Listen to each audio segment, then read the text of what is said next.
Investigasi oleh seorang wartawan Amerika yang terjun langsung ke pedalaman Papua mengatakan diduga mayat mahasiswa Amerika ini dimakan atau disantap oleh penduduk suku pedalaman di Papua.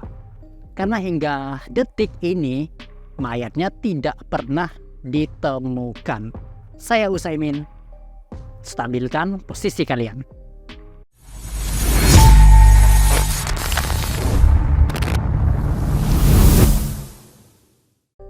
Michael Clark Rockefeller, yang selanjutnya akan saya panggil Feller, lahir pada tanggal 18 Mei 1938. Dia adalah anak kelima dari gubernur negara bagian New York dan wakil presiden Amerika, Nelson Rockefeller, dan merupakan generasi keempat anggota keluarga Rockefeller.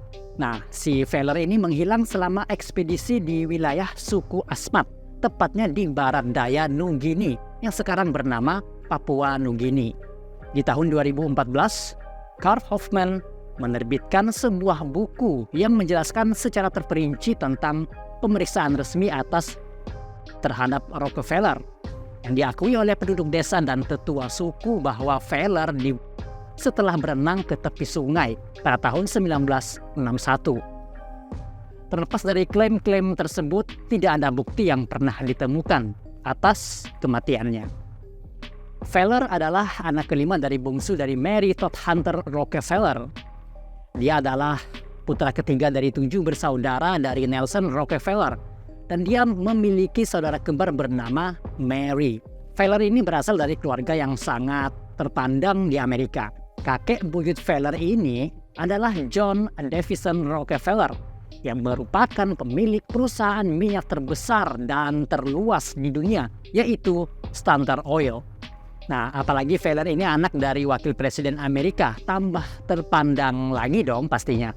Jadi kalau soal uang, si Feller ini sudah bergelimangan harta lah ya. Bukan hanya kaya nih si Feller, tapi pintar dan sangat cerdas. Ini bisa dibuktikan dengan Feller berkuliah di Harvard, kampus terpandang di Amerika, dengan predikat kelulusan cum laude. Nah, kurang pintar apa lagi tuh si Feller? Kedatangan Feller ke Papua pada November 1961 itu sejatinya bukan yang pertama. Pada bulan Maret 1961 juga, dia mengikuti ekspedisi di Lembah Balim. Ketika dia mendengar cerita tentang suku Asmat yang terkenal dengan seni ukir, pada akhir September 1961 dia kembali ke Papua untuk menuntaskan keinginannya menggali lebih dalam tentang suku Asmat. Saat kuliah itulah dia tergabung dalam ekspedisi Museum Arkeologi dan Etnologi Pribadi Harvard untuk mempelajari antropologi suku Asmat di Lembah Balim, Papua. Dan di saat itu juga jiwa petualangannya memberontak pada diri Feller. Tepat pada tanggal 17 November 1961, si Feller bersama temannya antropolog orang Belanda mulai memasuki hutan Papua. Nah, singkatnya, petaka terjadi ketika Feller mengarungi lepas pantai Papua dengan sebuah kano bernama Rene Wessing, yang merupakan teman antropolognya orang Belanda tadi dan beberapa penduduk lokal. Diduga kuat perahu kayu kecil itu terombang-ambing dihantam ombak sehingga terbalik. 2 pemandu lokal yang menemani mereka meminta bantuan, tetapi terlambat datang setelah hanyut selama beberapa waktu.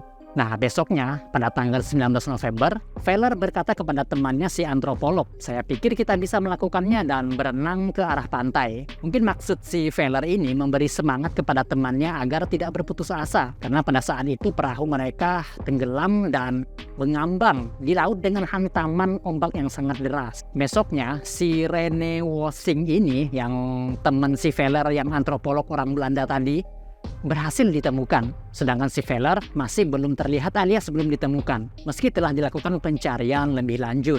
Di tahun 1961, kabar hilangnya si Feller menjadi topik utama seluruh dunia. Kalau sekarang tuh ibaratnya trending topik lah ya. Nah, dan misi menyelamatkan Feller itu juga mengerahkan helikopter, pesawat, kapal, dan ribuan penduduk lokal. Dan hasilnya, si Feller ini tidak pernah ditemukan hingga sekarang, dan berbagai teori pun sudah banyak mengemuka.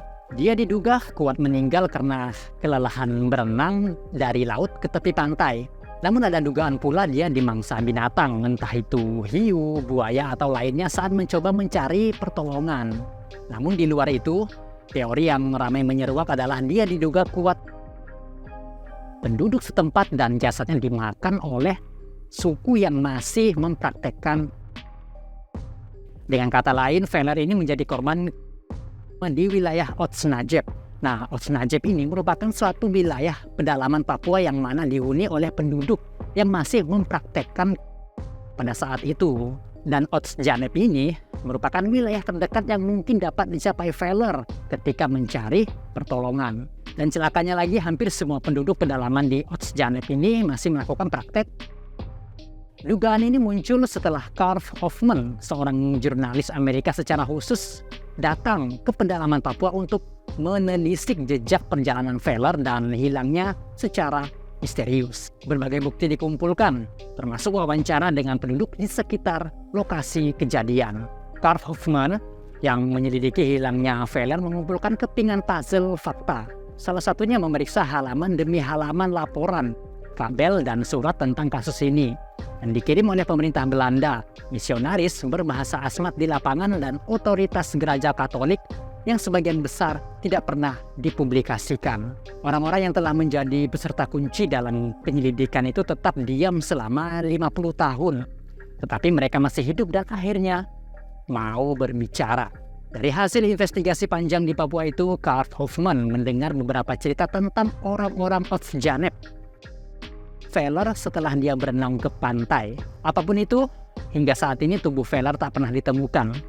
Dan berdasarkan hukum Amerika, Feller sudah dinyatakan meninggal dunia pada tahun 1964.